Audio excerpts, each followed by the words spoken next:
महिला लीडर करती हैं नेताओं को लड़कियां सप्लाई। पटना के गर्ल्स हॉस्टल में स्टे सेंटर। विधायकों को सब कुछ रहता है पता, कोई एजेंट का कुछ भी नहीं उखाड़ सकता। जी हां, नीट कांड के बाद पटना और पटना के गर्ल्स हॉस्टल पर सबकी निगाहें टिकी हैं। शक के दायरे में हर एक हॉस्टल आ गया है।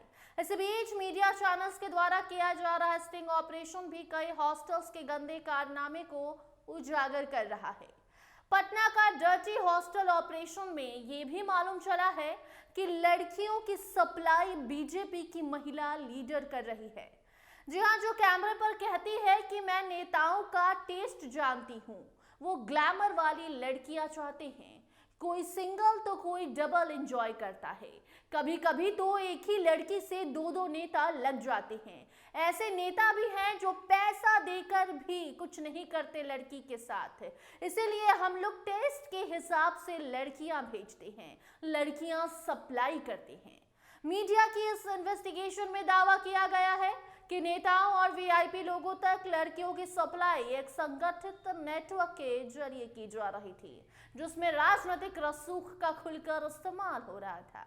इस पूरे मामले की शुरुआत 10 जून 2025 को हुई, जब मुजफ्फरपुर पुलिस ने जीतन राम मांझी की पार्टी हम के युवा मोर्चा अध्यक्ष दिलीप पासवान और उनकी पत्नी किरण को कथित सेक्स रैकेट के आरोप में गिरफ्तार किया।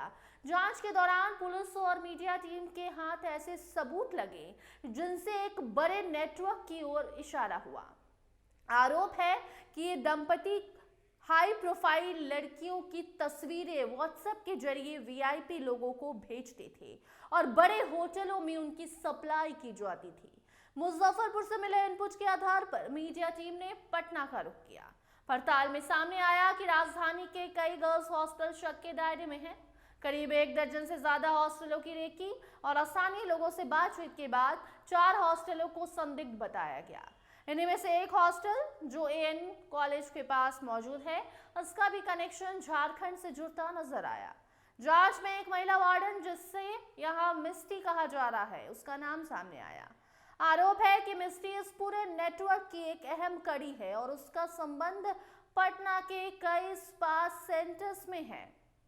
मीडिया टीम जब आगे बढ़ी तो पाटलिपुत्र थाना क्षेत्र में एक स्पा सेंटर संचालक राहुल तक पहुंची। रिपोर्टर ने एजेंट बनकर राहुल से संपर्क किया और कई मुलाकातों के बाद कथित तौर पर यह खुलासा हुआ कि राहुल ऑन डिमांड मिस्टी से लड़कियां मंगवाता था। स्टिंग ऑपरेशन के दौरान रिपोर्टर की मिस्टी से कई बार मुलाकात हुई। इन बैठकों में कथित तौर पर चुनावी माहौल में नेताओं को लड़कियां सप्लाई करने की डील पर बातचीत भी हुई। आरोप है कि मिस्टी ने न सिर्फ पैकेज और बजट की चर्चा की, बल्कि ये भी दावा किया कि अलग अलग नेताओं की पसंद के हिसाब से लड़कियां भेजी जाती हैं। जांच यही नहीं रुकी। मीडिया टीम के मुताबिक मिस्टी उन्हें झारखंड के धनबाद लेकर जाती है, जहां एक बड़े नेटवर्क से जुड़ी महिला सप्लायर से मुलाकात कराई गई। स्टिंग में दावा किया गया कि ये महिला झारखंड भाजपा अनुसूचित जाति मोर्चा की प्रदेश मंत्री फूल जोशी हैं। कथित बातचीत में फूल जोशी ने दावा किया कि उन्हें बिहार विधानसभा चुनाव में अहम जिम्मेदारी दी गई है और इसी राजनीतिक पहुंच के चलते काम आसान हो जाता है। हाल ही में चुनाव खत्म हुआ, जिस दरमियान ये ऑपरेशन किया गया था। स्टिंग में यह भी आरोप लगाया गया है कि फूल जोशी और मिस्टी ने बिहार, झारखंड, यूपी, एमपी, दिल्ली, छत्तीसगढ़ और नेपाल तक से लड़कियों की व्यवस्था की बात कही है।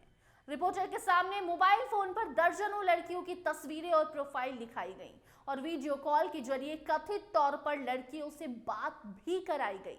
बातचीत में ये तक कहा गया कि लड़कियों को पटना के गर्ल्स हॉस्टलों में सुरक्षित तरीके से ठहराया जाता है। स्टिंग के दौरान एक चौंकाने वाला दावा सामने आया कि कई विधायक और बड़े नेता इस कथित नेटवर्क के बारे में जानते हैं, लेकिन राजनीतिक दबदबे और डर के कारण कोई सवाल नहीं उठाता।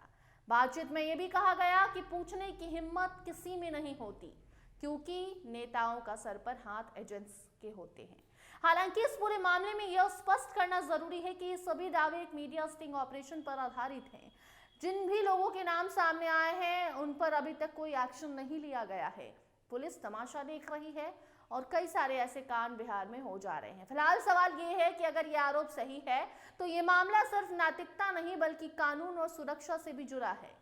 खासकर गर्ल्स हॉस्टलों की सुरक्षा, छात्रों की जिंदगी और राजनीति में अपराधीकरण को लेकर गंभीर सवाल खड़े हो रहे हैं। अब देखना ये होगा कि पुलिस और जांच एजेंसियां इन स्टिंग ऑपरेशनों में जिनका नाम आया है उन पर कार्रवाई कब करती है। बाकी पटना में जो कांड हुए हैं, नीट छात्रा की संदिग्ध हालत में जिंदगी खत्म हो जाती है और अब एसआईटी का गठन किया गया है, लेकिन इसी बीच ये सारे स्टिंग ऑपरेशन अब चर्चा में बने हुए हैं क्योंकि पहले से ही इशारा किया जा रहा था कि पटना में कुछ ठीक नहीं चल रहा, लेकिन प्रशासन ने इसे नजरअंदाज किया। लेकिन अब प्रशासन की आंख खुलती है या नहीं खुलती है ये देखना भी जरूरी है। ऐसे रिपोर्ट में इतना ही। इससे जुड़ी कोई नई अपडेट आएगी उस रिपोर्ट को भी आप तक हम जरूर पहुंचाएंगे। देखते रहिए स्टार टीवी बिहार। धन्यवाद।